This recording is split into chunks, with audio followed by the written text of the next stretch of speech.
Guys, welcome back to another video. This video I'm also going to do another short video. I'm going to do 15 crazy real estate myths your client probably believes, coming up right after this.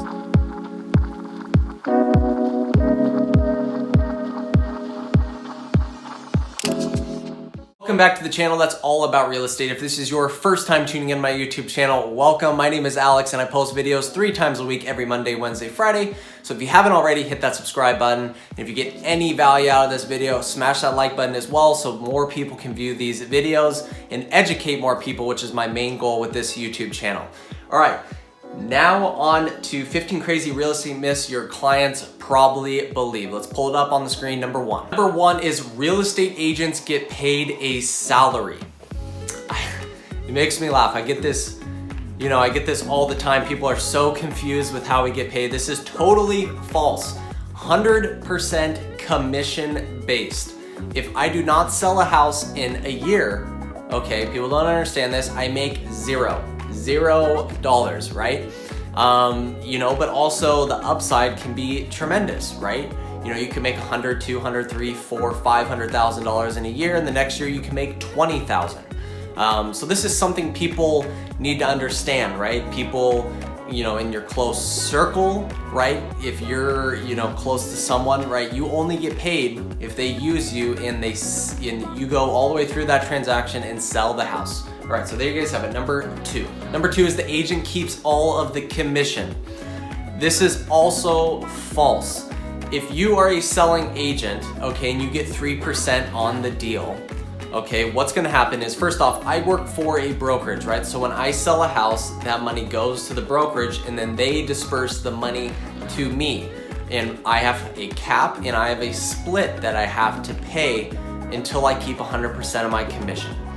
So for example, if your split is 50-50, meaning your brokerage keeps 50% of your commission until you make $20,000 of commission, if I were to sell a $1 million house at 3%, that would be a $30,000 commission. Well, 15,000 of that would go to my company and I would keep $15,000. So this is what a lot of people don't understand, is when they see that commission, the agent does not keep all of that, and then we have to pay tax on top of that. Okay, now number three, the typical commission is 6%. Now that is the industry standard, 6%, but that does not always happen how it should, right? You have sellers that will offer 2.5%, 2% on higher priced properties. I've done some deals that have been under 2%, right? So when people say, oh, 6%, that's best case scenario. A lot of sellers do offer 3% to the listing agent, 3% to the selling agent, but also you do see a lot of deals, and obviously commission is negotiable in the state of Washington, right? So a lot of sellers, obviously, will offer 2.5, so if you don't have a good value proposition, why should you get the full 3? Well then, a lot of sellers, will probably offer 2.5, 2% at some sale prices. The higher price points, you'll probably see 1.5%. Keep in mind, still a substantial amount of money, but just keep in mind on most deals, 6% isn't the normal total commission. I would say it's probably 60 or 70% of the time, 6%, and the other percent of the time, it's less than that. Number four, this one gets me. An agent's gas, mileage, other transportation expenses are reimbursed.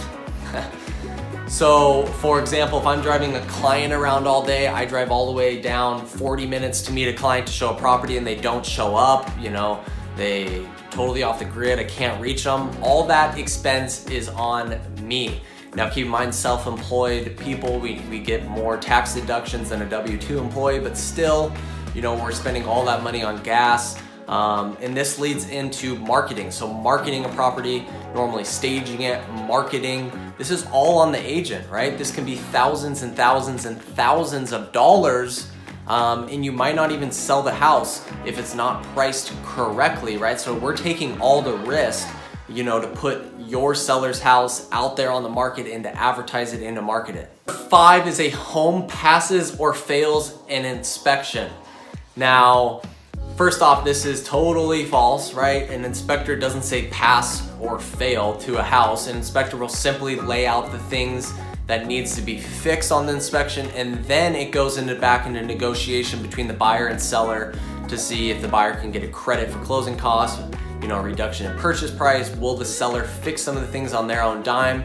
These are the negotiations that will happen after inspection. That's why I always recommend getting an inspection, because you can negotiate the offer more and probably get yourself a better either purchase price, maybe you get some closing costs, whatever the case might be. It's gonna pay for the cost of $500, $600, $700 for that inspection. I guarantee that you're gonna find more things wrong with the house than that $500 to $700. And I'm gonna scroll down a little bit. Some of them were kind of the same and I already touched on them. So number 9, Zillow says, therefore that's how it is. And we're talking about the Zillow's estimate, right? Your home's value, which is notorious. So many people go off of this and it's highly, highly inaccurate. I cannot say this more, I get it so many times. Zillow says my house is worth $550,000, therefore let's list it for $570,000, etc., etc. The problem with this, there's 3 ways that the Zillow's estimate is inaccurate. First off, every single market is hyper-local, meaning your neighborhood is different than the neighborhood next to you. That's why you need a hyper-local real estate agent that knows that particular neighborhood and what houses are selling for in that neighborhood. Secondly, mortgage interest rates. It doesn't factor in mortgage interest rates. Right now, they're historically low. That's the borrowing power for buyers. If interest rates go up, they might not be able to afford your house. So the Zillow's estimate doesn't factor that in.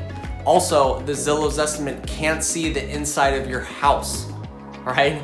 That's pretty important. If you renovated your house, maybe you just stuck $500,000 into your house and got renovated the whole entire thing. Well, that's gonna change the value of your property, you think? So those are the 3 ways that the Zillow's estimate is highly inaccurate.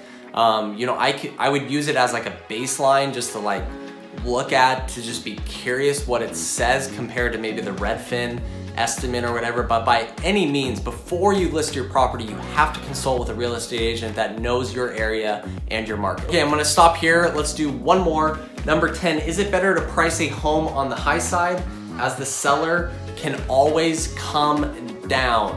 I hear this all the time. Why don't we just price high and then come down? This is highly inaccurate. This is the worst thing you can do as a seller. Please do not do this. And let me explain why.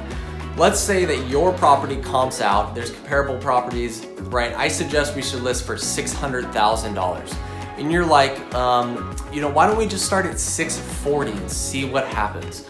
Well, what's gonna happen is buyers today are very, very savvy, right? With technology and whatever, they can go online and they can look at, oh, this house just sold for $600,000. It's literally the same square footage, bedroom, bathrooms as yours, maybe the same appliances. Why is his house $640?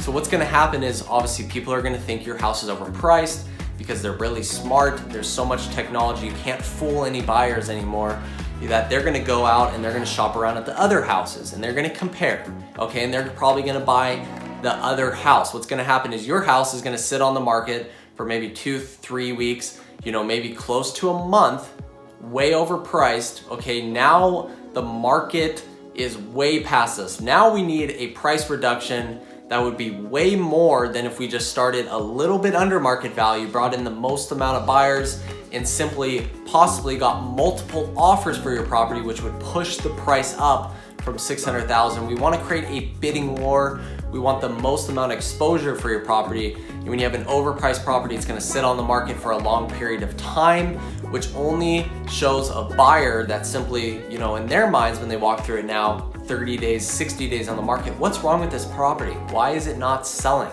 Do you think if you were a buyer with a property that was 60, 90 days on the market, would you offer full price? 100% absolutely not. So that's the reason why you never, ever want to start high. You always want to start at market value. Ideally, you want to start a little bit below market value to get a bidding war and get premium pricing. That's only done through multiple bids, multiple offers. So there you guys have it. Hopefully you like this video and hopefully that helped maybe answer some questions that you thought were true. And there you guys have it. So stay tuned for future videos next week and we'll see you guys then.